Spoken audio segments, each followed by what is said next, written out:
വളരെ ടേസ്റ്റി ആയിട്ട് പെട്ടെന്ന് ഉണ്ടാക്കിയെടുക്കാൻ പറ്റുന്ന നല്ലൊരു മുട്ട കുറുമയുടെ റെസിപ്പി നോക്കിയാൽ നമ്മളിത് കുക്കറിലാണ് കേട്ടോ ചെയ്യുന്നത്. അതുകൊണ്ട് തന്നെ രാവിലെ പെട്ടെന്ന് നമുക്ക് റെഡിയാക്കി എടുക്കാൻ പറ്റും. അപ്പോൾ എല്ലാവരും ട്രൈ ചെയ്തിട്ട് ഫീഡ്ബാക്ക് അറിയിക്കും. എങ്ങനെ ചെയ്ത് നോക്കാം.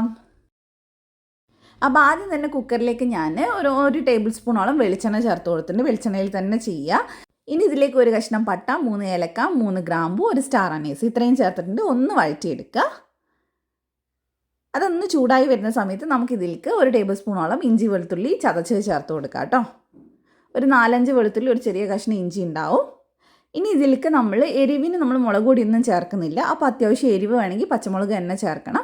അപ്പോൾ നമ്മൾ ഏകദേശം ഒരു 4 പച്ചമുളകും അതുപോലെ തന്നെ 2 ചെറിയ സവാളയും കൂടെ നീളത്തിൽ കട്ട് ചെയ്തിട്ട് ചേർത്തിട്ടുണ്ട്. ഇനി ഇത് ഒരുപാട് അങ്ങ് വഴറ്റേണ്ട ആവശ്യമില്ല. ചെറുതായിട്ടൊന്ന് കളറ് മാറിയിട്ട് വന്നാൽ മതി. ഞാൻ കുറച്ച് ഉപ്പും കൂടെ ചേർത്ത് കൊടുക്കുന്നുണ്ട്.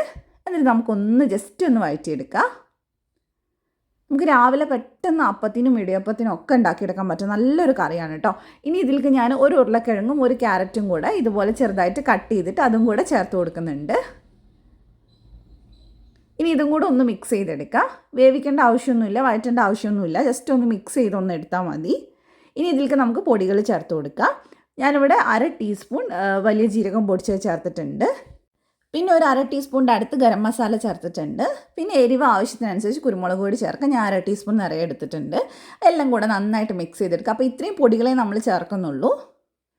അപ്പോൾ നല്ലപോലെ ഒന്ന് മിക്സ് ചെയ്തെടുക്കുക. ഇനി നമ്മൾ ഇതിൽ വേവിച്ചെടുക്കുന്നത് തേങ്ങാപ്പാലിലാണ് കേട്ടോ. അപ്പോൾ ഞാനിവിടെ 1.5 കപ്പ് രണ്ടാം പാൽ തേങ്ങയുടെ രണ്ടാം പാൽ എടുത്തിട്ടുണ്ട്. അപ്പോൾ അത് ഞാൻ ഇതിൽ ഒഴിച്ചു കൊടുക്കുകയാണ്. നല്ല കട്ടിയുള്ള തേങ്ങാപ്പാൽ 1/2 കപ്പ് നമ്മൾ ഓൾറെഡി ഉണ്ടാക്കി മാറ്റി വെച്ചിട്ടുണ്ട് കേട്ടോ. അപ്പോൾ ഇനി നന്നായിട്ടൊന്ന് മിക്സ് ചെയ്യുക. ഈ സമയത്ത് ഉപ്പ് കുറവാണെങ്കിൽ ഉപ്പ് ചേർത്ത് കൊടുക്കുക. ഇനി നമുക്കിത് അടച്ച് വെച്ചിട്ട് ഒറ്റ വിസിൽ മതി, നന്നായിട്ട് വെന്ത് കിട്ടും. അപ്പോൾ ഒറ്റ വിസിൽ നമുക്കൊന്ന് വേവിച്ചെടുക്കണം.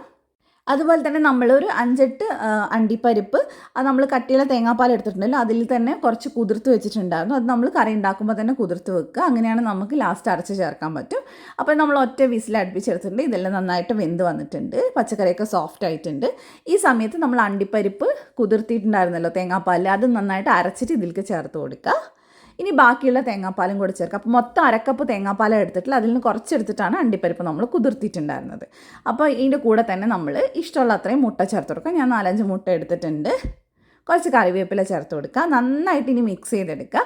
ഇനി നമ്മൾ തേങ്ങാപ്പാൽ കട്ടിയുള്ള തേങ്ങാപ്പാലായതുകൊണ്ട് തന്നെ തിളപ്പിച്ചെടുക്കരുത്. പൊട്ടി തുടങ്ങുന്ന സമയമാകുമ്പോഴേക്കും, നന്നായിട്ട് ചൂടാകുമ്പോഴേക്കും ഫ്ലെയിം ഓഫ് ചെയ്തിട്ട് നമുക്കിത് സെർവ് ചെയ്യാം കേട്ടോ. ഈ സമയത്ത് ഉപ്പൊന്ന് നോക്കുക, കുറവാണെങ്കിൽ ചേർത്ത് കൊടുക്കുക. അപ്പോൾ ഇത്രയേ ഉള്ളൂ. വളരെ സിമ്പിളായിട്ട് നമ്മൾ ഉണ്ടാക്കിയെടുത്തിട്ടുള്ള നല്ലൊരു മുട്ടക്കുറുമയാണ്. ഉണ്ടാക്കി നോക്കുക, എന്നിട്ട് ഫീഡ്ബാക്ക് അറിയിക്കുക. അപ്പോൾ നമ്മളിത് അപ്പത്തിൻ്റെ കൂടെയാണ് സെർവ് ചെയ്തിട്ടുള്ള. അപ്പത്തിനും ഇടിയപ്പത്തിനും ഒക്കെ നല്ല കോമ്പിനേഷനാണ്. കുട്ടികൾക്ക് പ്രത്യേകിച്ച് നല്ല ഇഷ്ടമാണ്. അപ്പോൾ ട്രൈ ചെയ്തിട്ട് ഫീഡ്ബാക്ക് അറിയിക്കുക. ഇതുപോലത്തെ റെസിപ്പീസിന് വേണ്ടി ചാനലൊന്ന് ഫോളോ ചെയ്യുക. താങ്ക്